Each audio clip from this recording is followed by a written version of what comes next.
A small crowd gathers around Jesus, who stands calmly beside a woman accused of adultery. The religious leaders, with stern faces and accusatory stares, present their case to the onlookers. A young disciple watches intently, his eyes fixed on Jesus. What will he do?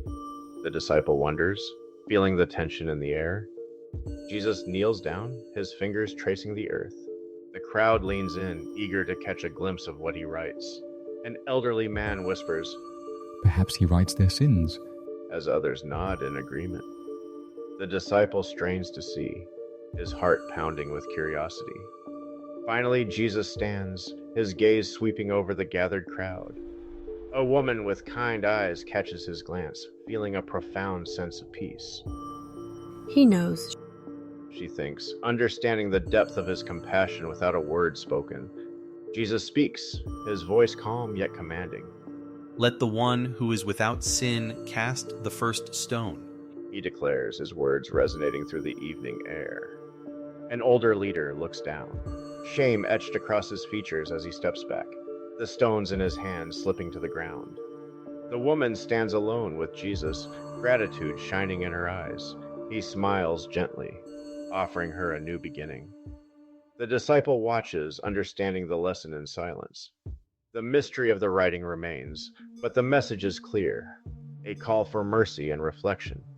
The young disciple walks away, deep in thought, pondering the profound simplicity of Jesus' message. Perhaps it was not the words in the sand, but the actions that spoke the loudest. He muses, feeling a renewed sense of purpose in the Master's teachings. Dr. Elias Morton, an esteemed historian with a penchant for mysteries, leaned over the manuscript, his eyes glinting with excitement.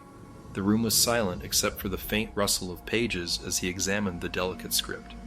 This could change everything we know about early Christianity, He murmured to himself, tracing a finger over the faded ink. Anna, Elias's research assistant, entered the library, her expression skeptical yet intrigued. What makes this one so special, Elias? She asked, crossing her arms. Elias looked up, a smile playing at the corners of his lips.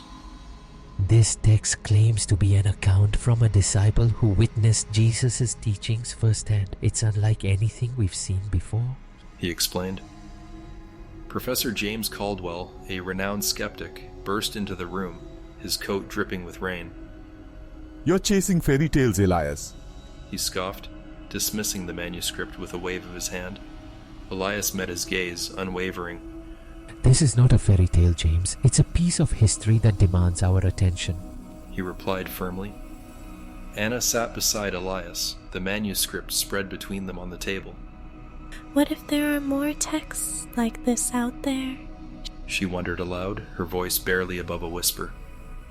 Elias nodded, his eyes thoughtful. If we can validate this account, it could lead to a new understanding of the early church, He mused.